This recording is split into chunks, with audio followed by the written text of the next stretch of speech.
But yeah, I don't know. Where should we get started? Maybe we can get started with what is liquid democracy, because it's a term that I've heard before, but I don't really understand properly what it means.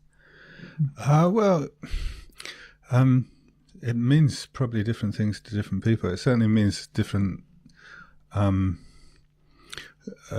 stuff to me than it does to probably most people. But the basic principle is that you can, at any time that you want, you can either vote directly on an issue. So it's a combination of direct democracy with representative democracy. But it's a form of radical representative democracy, or delegative democracy, because you can choose a representative from anyone, your friends, teachers, experts, someone you trust, basically. And then they, in turn, can delegate their votes. So basically the votes flow through a network of trusted relationships. And can I delegate to different people on different issues, or is it I delegate to one person and they make the decision? Well, for me, I mean, because I started...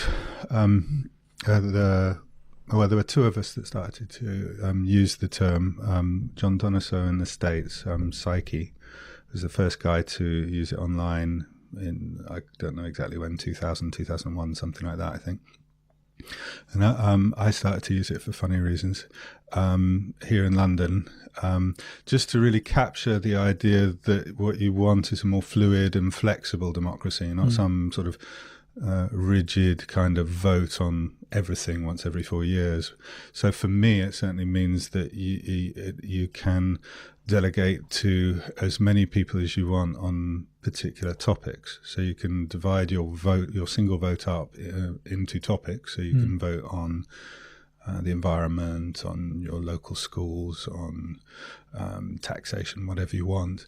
And you can choose those themes and choose a trusted representative on those. Yep. In fact, for me, you could choose more than one trusted representative. Yeah. It's just the important is the fluidity and the flexibility of your ability to express yourself politically through people that you trust on particular issues. Right. Yeah. So I feel like it's an idea that I've heard before, definitely. So, and as I understand it, it's instead of voting yes or no on an issue, I vote to delegate my vote to David. David decides to delegate his vote to someone else, and then eventually you get high enough up the chain, or someone in the middle of the chain decides I'm going to vote yes or no on this issue, and everyone who's delegated their vote to me goes the same way that I do.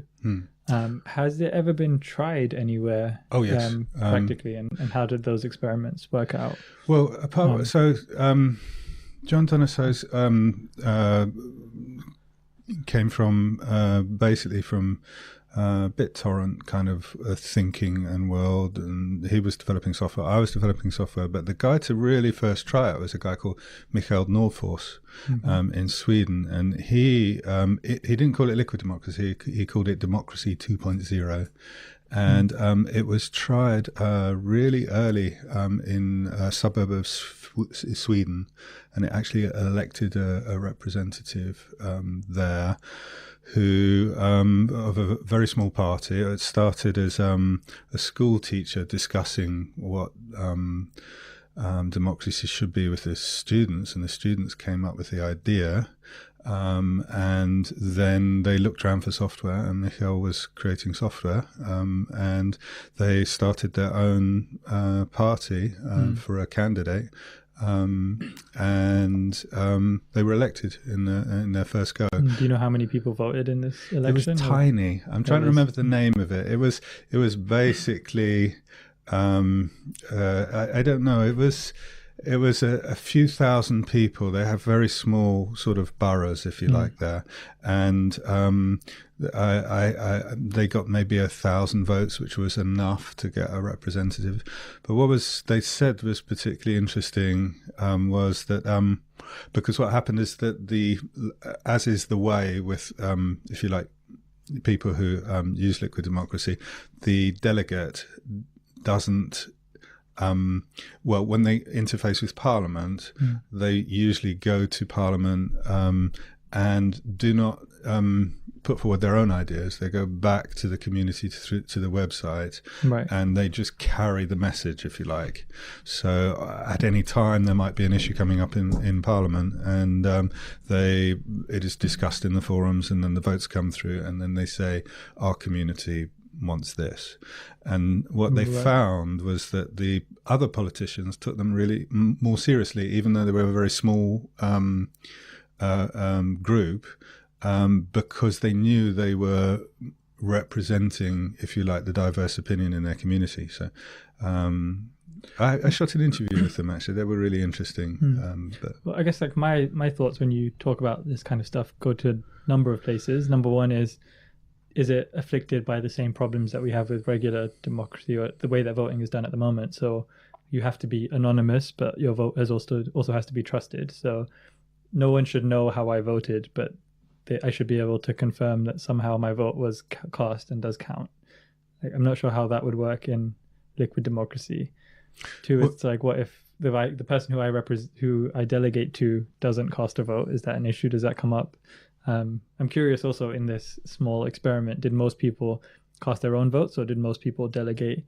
And then also, what was the media landscape like? Does it end up being that instead of like people campaigning at a leadership level where all of the candidates are like, please vote for me, instead of that, there's just a much larger pool of candidates who all are saying, please vote for me? Yes, it tends to flatten there. But the experiment that I was talking about was very early. I mean, I don't know, 2001, 2003, something like this. So since then, it then kind of, around about, I think, 2005, 6, I sort of, the two projects met in Berlin, and I gave some talks, developed some software. John Donoso and Christian developed some software. Mine was open source, theirs was closed source. And it disappeared off the radar, and then it got picked up by the Pirate Party. So it's been used quite extensively by the Pirate Party. The Pirate Party. So the Pirate Party started in Sweden when Pirate Bay got shut down.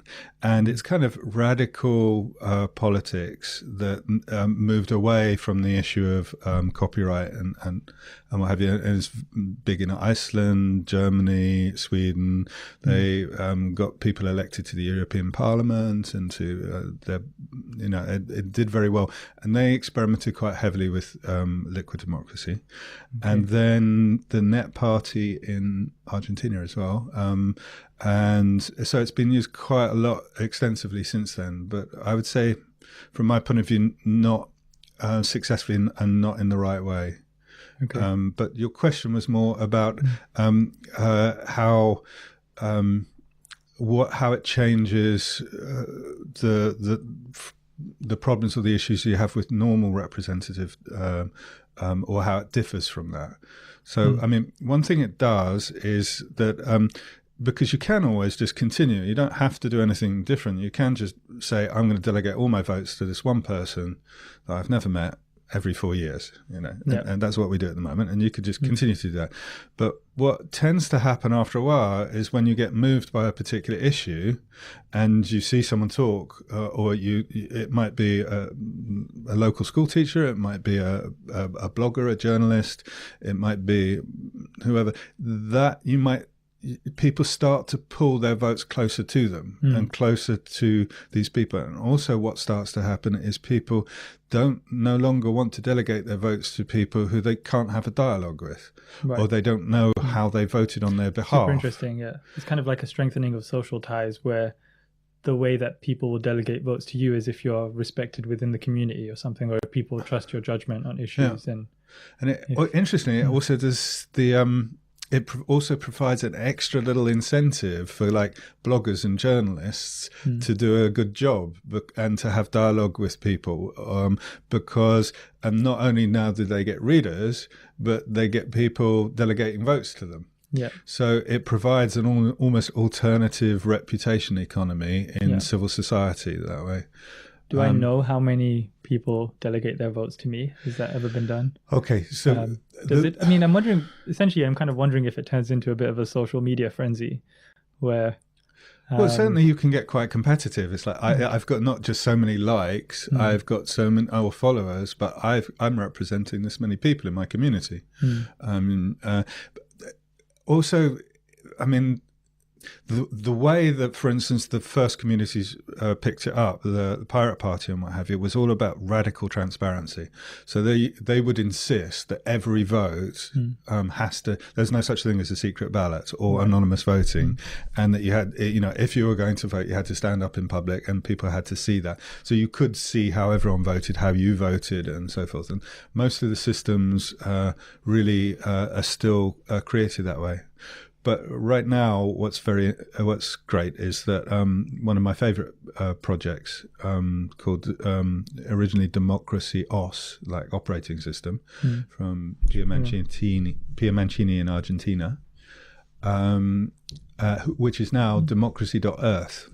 So they're basically a really good development team, really good practical team, grounded on a real party based on campaigning. And Democracy Earth is smart contracts on the Ethereum blockchain for liquid democracy, plus self-sovereign identity. That's the ability to issue your own basically private public key, and then have other bodies attest certain attributes of you, your age or where you live, or and you can then decide whether or not how much to reveal and prove certain things without giving away too much. So it's basically a very powerful infrastructure for political citizenship, as well as having provable, if you like, contracts on the blockchain for